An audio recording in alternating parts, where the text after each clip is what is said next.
आप सुन रहे थे मेरे साथ कितनी मोहब्बत है। कितनी मोहब्बत है भाग 28। मोना जो चाहती थी वो हो चुका था। मीरा अपने कमरे में थी।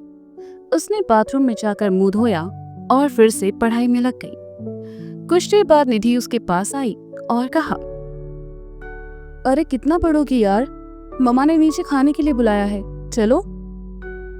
तुम जाओ, हमें भूख नहीं है। मीरा ने बिना निधि की तरफ देखे कहा। भूख क्यों नहीं है? निधि आकर उसके पास बैठ गई। बस ऐसे ही, तुम जाओ, मीरा ने चिढ़ते हुए कहा। निधि ने उसका चेहरा अपनी ओर करके कहा, क्या हुआ, इतना गुस्सा किस बात पर हो? हम क्यों गुस्सा होंगे, चाहे वो किसी से भी गले लगे। मीरा ने गुस्से में अपने दिल की बात कह दी। गले लगे? मतलब कौन, किसने गले लगाया तुम्हें? निधि ने हैरानी से कहा। हमें नहीं, उन्हें, अक्षत जी को, उस मोना ने। मीरा ने कहा। ओ अच्छा, वो, इसमें गलत क्या है? वो भाई की गर्लफ्रेंड है, गले लगा सकती है। निधि ने कहा। तुम कुछ नहीं समझोगी, मीरा ने झुंझलाकर कहा। अरे तो तुम समझाओ ना मुझे, आखिर मोना के गले लगने से तुम इतना परेशान क्यों हो रही हो? ओह अच्छा, कहीं तुम्हें जलन तो नहीं हो रही इस बात से? निधि ने बात को समझते हुए कहा। मीरा निधि के सामने आई और अपनी कमर पर दोनों हाथ रखकर घूरते हुए कहा, हमें क्यों जलन होगी? तुम्हें हो रही है, निधि ने मीरा की नकल करते हुए कहा। नहीं, हमें नहीं हो रही। मीरा ने भी बात पर बहस जारी कर दी। हो रही है बाबू। निधि भी उससे 2 कदम आगे थी। उफ, मीरा कहते हुए जाने लगी तो निधि ने उसका हाथ पकड़कर उसे बिठाते हुए कहा, अच्छा सुनो। मीरा ने कहा, मैं जो भी पूछूं उसका हाँ या ना में जवाब देना। निधि ने कहा।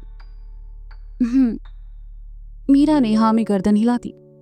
निधि ने मीरा का हाथ अपने हाथ में लिया और प्यार से कहा, क्या तुम्हें अक्षत भाई पसंद है?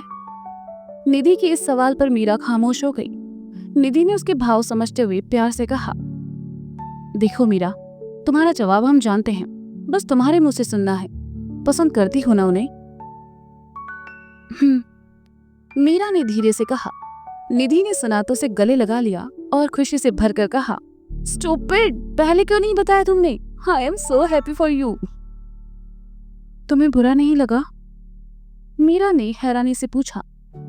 पागल हो क्या, बुरा क्यों लगेगा? मुझे तो खुशी हो रही है कि मेरी बेस्ट फ्रेंड ही मेरी भाभी बन जाएगी, फिर तुम हमेशा यहीं रहोगी। कहते हुए निधि ने एक बार फिर मीरा को गले लगा लिया। मीरा मुस्कुरा उठी और उसके मन का डर भी जाता रहा। उसने धीरे से कहा, थैंक यू हमें समझने के लिए। हमें नहीं पता ये सब कब और कैसे हुआ, बस हो गया। ऐसे ही होता है। वैसे मुझे लगा भी था कुछ ना कुछ तो जरूर होगा तुम दोनों के बीच। निधि ने सोचते हुए कहा। कैसे? मीरा ने पूछा। अरे सिंपल है, 2 अलग अलग सोच वाले लोग साथ में होते ही हैं हमेशा। जैसे तुम शांत हो और भाई गुस्से वाले। तुम सबसे प्यार से बात करती हो और भाई वो बस अकड़ता रहता है। और तो और भाई का रंग भी तुमसे सांवला है। निधि ने अक्षत की कमियां और मीरा की खूबियां गिनाते हुए कहा।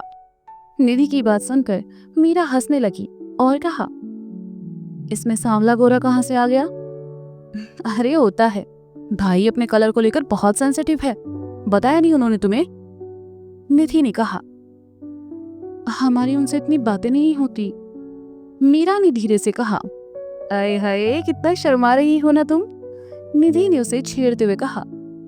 तुम मजे ना लो हमारे, मीरा ने कहा। अच्छा ठीक है, अब नीचे चले। तुम्हारा पेट तो भाई को देखकर भर गया होगा, लेकिन मेरे पेट में चूहे कूद रहे हैं, बहुत जोरों से भूख लगी है, चलो ना। निधि ने मीरा का हाथ पकड़कर उसे उठाते हुए कहा। दोनों खाना खाने के लिए नीचे चली आई। दोनों खाने के लिए आकर बैठी। बाकी सब भी आ चुके थे, बस अक्षत नरारत था। मीरा की नजरें उसे ही तलाश रही थी। अर्जुन ने देखा तो कहा, क्या हुआ मीरा, कुछ ढूंढ रही हो क्या? जी नहीं, बस ऐसे ही, मीरा ने झेंपते हुए कहा। जबकि अर्जुन जानता था कि मीरा की नजरें किसे ढूंढ रही है। वह मन ही मन मुस्कुराने लगा। राधा ने सबके लिए खाना परोसा। राधा ने सबसे खाने को कहा। खाना खाने के बाद मीरा निधि के साथ ऊपर चली आई। नजर अक्षत के कमरे की ओर चली गई, लेकिन वह वहां नहीं था। निधि ने देखा तो कहा, अरे आ जाएंगे भाई। कहते हुए मीरा अंदर चली आई। निधि भी उसके पीछे पीछे चली आई। मीरा अंदर आकर बैठ गई तो निधि ने सामने पड़ी कुर्सी पर बैठते हुए कहा, अच्छा मीरा, तुमने भाई को बताया देन यू लाइक हिम? नहीं, मीरा ने कहा। क्यों नहीं बताया? निधि ने सवाल किया। तुम तो जानती हो ना, उनकी जिंदगी में पहले से कोई और है। हम उन्हें पसंद करते हैं लेकिन कह नहीं सकते। मीरा बोलते बोलते उदास हो गई। अबे तेरी, मोना को तो मैं भूल ही गई। वो तो भाई को लेकर बहुत सीरियस है यार, और भाई भी उसे पसंद करते हैं। निधि ने कहा। हाँ, इसीलिए उनसे नहीं कहा। उनके मन में क्या है ये जाने बिना अपने मन की बात कहना शायद सही नहीं होगा। वो बहुत अच्छे हैं निधि, हम उन्हें ठेस पहुंचाना नहीं चाहते। मीरा ने बेचारगी से कहा। तो फिर तुम क्या करोगी? निधि ने पूछा। इंतजार करेंगे, मीरा ने खोए हुए स्वर में कहा। कब तक? निधि ने मीरा का मन टटोलने की कोशिश की। जिंदगी भर। अगर वो हमारी किस्मत में होंगे तो हमें जरूर मिलेंगे, मीरा ने कहा। तुम सच में पागल हो मीरा, निधि ने बेचैन होकर कहा। इश्क में पड़े हुए इंसान को पहले पहले पागल ही कहा जाता है। मीरा नम आंखों से मुस्कुरा दी।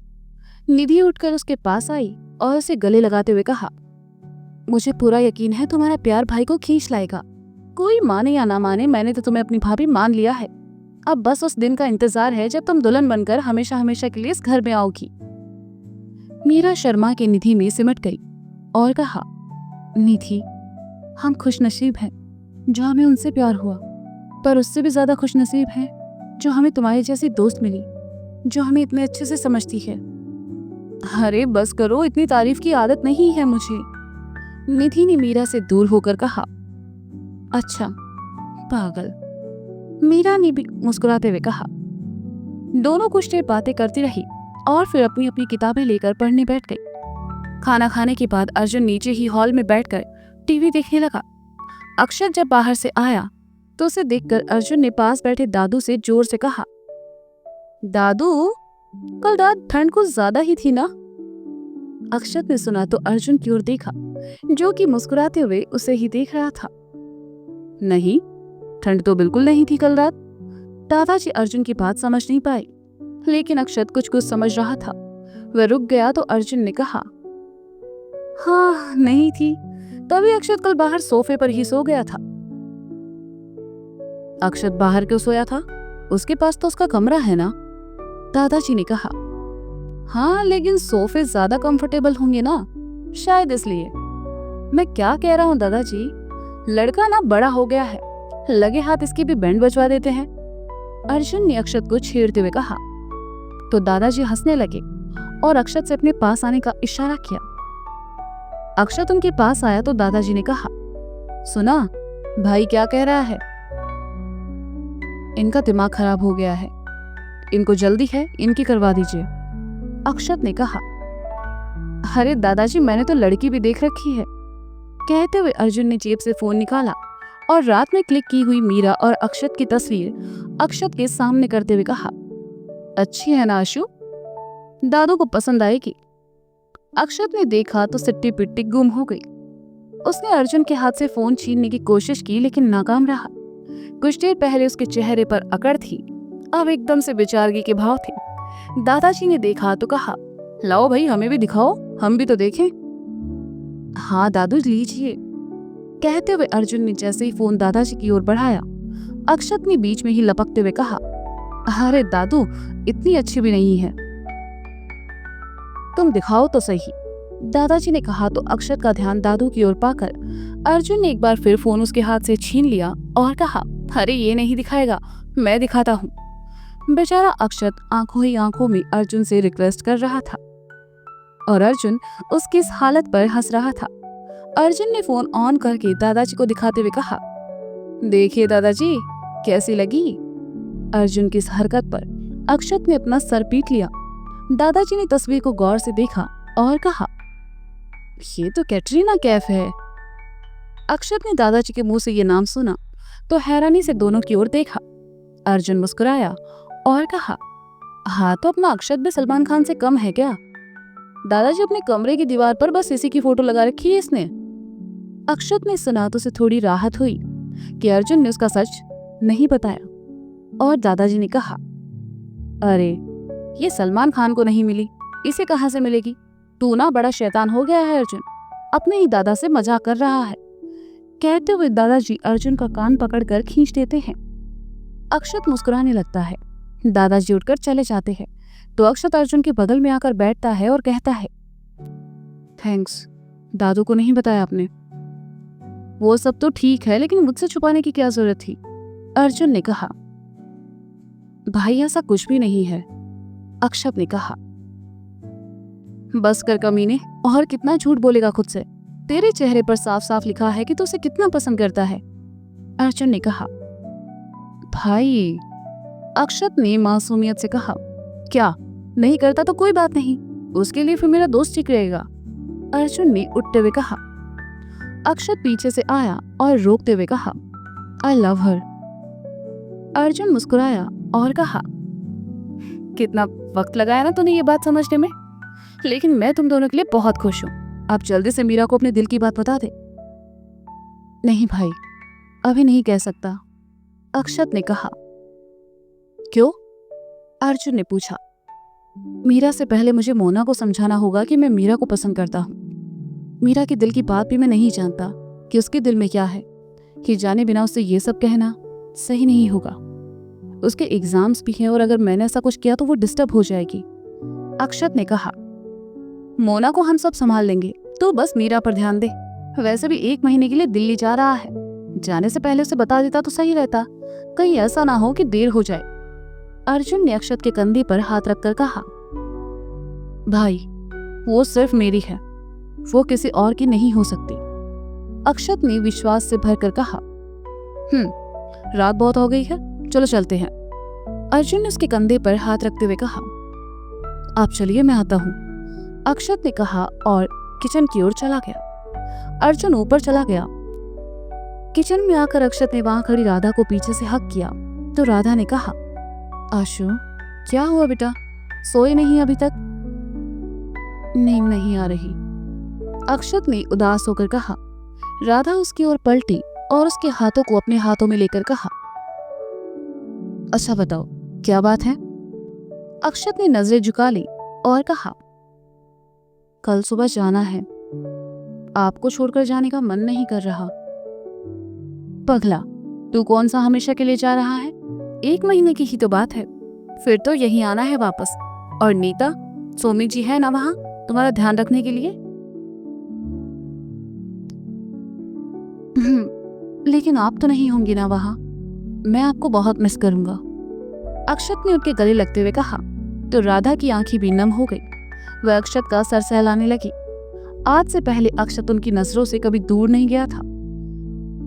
राधा को चुप देखकर अक्षत ने कहा, भूख लगी है। हाँ, मैं खाना लगाती हूँ, राधा ने कहा। नहीं, खाना नहीं खाना, अक्षत ने प्लेटफॉर्म पर बैठते हुए कहा। फिर क्या खाओगे? राधा ने पूछा। मैगी, लेकिन मैं खुद से बना लूंगा, आप जाकर सो जाइए, अक्षत ने कहा। मैं बना देती हूँ बेटा, राधा ने कहा। नहीं माँ, आप जाओ प्लीज, गुड नाइट, अक्षत ने राधा को किचन से बाहर करते हुए कहा। राधा चली गई। अक्षत अपने लिए मैगी बनाने लगा। ऊपर निधि और मीरा पढ़ते पढ़ते थक गई। घड़ी में देखा तो रात के 11 बज रहे थे।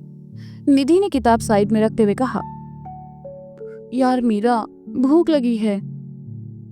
हाँ, भूख तो हमें भी लगी है, मीरा ने कहा। तो फिर पिज्जा ऑर्डर करें?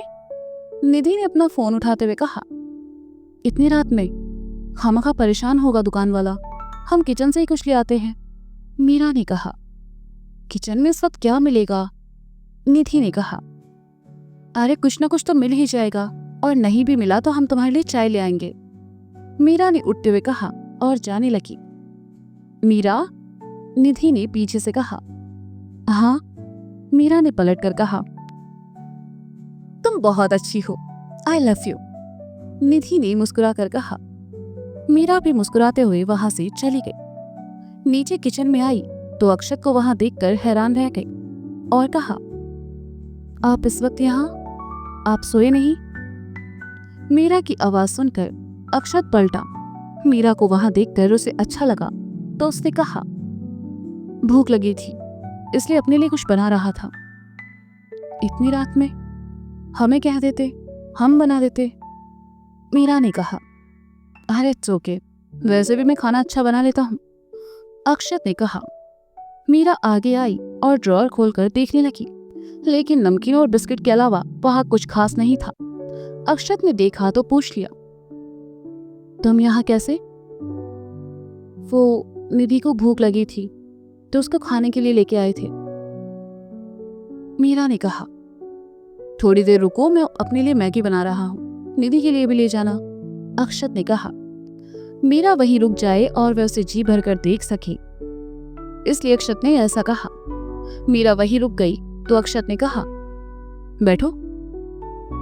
हम ठीक हैं, कहते हुए मीरा ने अपनी पीठ प्लेटफॉर्म से लगा ली। अक्षत मैगी बनाने लगा।